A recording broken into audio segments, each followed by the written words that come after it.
آج کا دن خاتون جنت حضرت سیدہ طیبہ راقیہ منورہ صابرہ حضرت فاطمہ الزہرا رضی اللہ تعالی عنہا کا یوم وصال ہے۔ انشاءاللہ انہی کے لحاظ سے چند ایک باتیں سننے سنانے کی سعادت حاصل کریں گے۔ دعا ہے کہ اللہ کے عالم میری زبان پر کلمہ حق جاری فرمائے، مجھے اور آپ کو سن سنا کر عقیدہ اہل سنت پر کاربند رہنے کی توفیق عطا فرمائے۔ خلاق عالم نے قرآن مجید فرقان حمید کے 22ویں پارے میں ارشاد فرمایا، انما یرید اللہ لیذہب عنکم الرجس اہل البیت ویطہرکم تطہیرا۔ بالکل تفسیری ترجمہ کر رہا ہوں۔ اللہ فرماتا ہے، اے محبوب علیہ الصلاۃ والسلام کے گھر والو، میں خدا تو یہ چاہتا ہوں تم سے ہر قسم کی ناپاکی کو دور کر دوں۔ رجس، ہر قسم کی ناپاکی کو، وہ چاہے گناہ کی ہو، چاہے بتوں کی پوجا کی ہو، یا جیسی بھی ہو۔ اسی وجہ سے ہم کہتے ہیں کہ اہل بیت اطہار جو ہیں وہ معصوم نہیں ہیں۔ معصوم صرف نبی اور فرشتے ہیں، اہل بیت اطہار معصوم نہیں ہیں۔ اللہ رب العزت نے ان کو محفوظ رکھا ہوا ہے، یہ عقیدہ اہل سنت ہے۔ اللہ فرماتا ہے، نبی کے گھر والوں، میں خدا تو یہ چاہتا ہوں تم سے ہر قسم کی ناپاکی کو دور کر دوں اور تمہیں ایسا پاک اور ستھرا کر دوں جیسا پاک کرنے کا حق ہے۔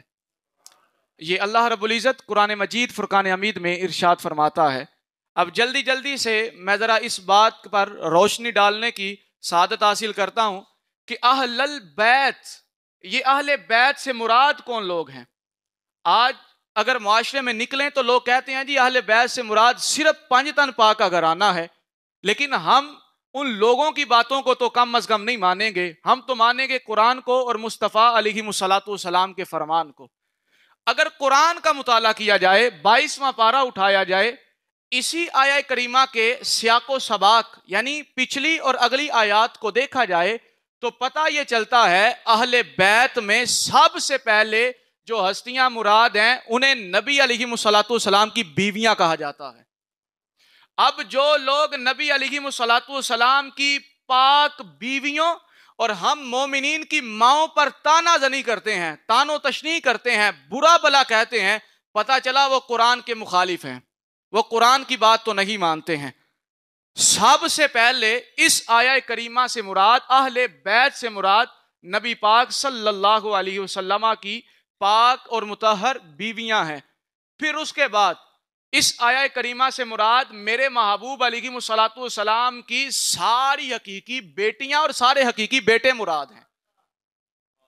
یہ بات ذرا سمجھنے والی ہے۔ باہر نکلے نا دی، آج 3 رمضان المبارک ہے، آج دیکھیے گا شور کافی ہوگا۔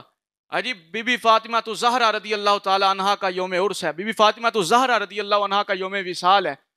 یہ وہ لوگ شور مچاتے ہیں جو صرف حضور کی صرف ایک بیٹی کا اقرار کرتے ہیں، کہتے ہیں جی حضور کی صرف ایک ہی بیٹی ہے اور حضور کی بیٹیاں نہیں ہیں۔ لیکن الحمدللہ ہم اہل سنت و جماعت والے ہم وہی مانتے ہیں جو اللہ نے آپ کو عطا فرمایا ہے۔ نبی پاک صلی اللہ علیہ وسلم کی 4 حقیقی بیٹیاں ہیں، 3 حقیقی بیٹے ہیں ایک روایت کے مطابق۔ تو اس آیہ کریمہ میں اہل بیت سے مراد نبی پاک صلی اللہ علیہ وسلم کی ساری حقیقی اولاد بھی مراد ہے۔ اور تیسرے نمبر پر وہ حضرات مراد ہیں کہ جن پر صدقات اور زکوٰۃ حضور نے حرام فرمائے ہیں۔ وہ کون کون سے ہیں؟ آل جعفر، آل عقیل، آل عباس، آل علی رضی اللہ عنہم اجمعین۔ پھر چوتھے نمبر پر جب یہ آیہ کریمہ کا نزول ہوا تو نبی رحمت علیہ الصلاۃ والسلام نے فرمایا کہ میری بیٹی فاطمہ کہاں ہے؟ حضرت فاطمہ کو بلایا گیا۔ پھر فرمایا میرا ویر، میرا بھائی علی کہاں ہے؟ حضرت علی کو بلایا گیا۔ پھر فرمایا حسنین کریمین کو بلایا جائے، حسنین کریمین کو بلایا گیا۔ محبوب علیہ الصلاۃ والسلام نے دونوں شہزادوں کو اپنے پہلو اقدس میں بٹھایا، ایک طرف حضرت علی کو بٹھایا، دوسری طرف حضرت فاطمہ کو بٹھایا، اوپر چادر اوڑھی، اور پھر اللہ رب العزت کی بارگاہ میں دعا کی، اللہم ہؤلاء من اہل بیتی وطہرہم تطہیرا، یا اللہ یہ بھی میرے اہل بیت ہیں، ان کو بھی ویسا پاک کر جیسا پاک کرنے کا حق ہے، جیسا پاک کرنے کا حق ہے۔ یہ اللہ کے محبوب علیہ الصلاۃ والسلام نے اس وقت فرمایا تھا۔ اب پھر یہاں پر عقیدہ اہل سنت کی حقانیت دیکھیں ذرا، عقیدہ اہل سنت کی حقانیت اور سچائیت کتنی سونی ہے. ہم قرآن کو بھی مانتے ہیں، ہم حضور کی حدیث کو بھی مانتے ہیں.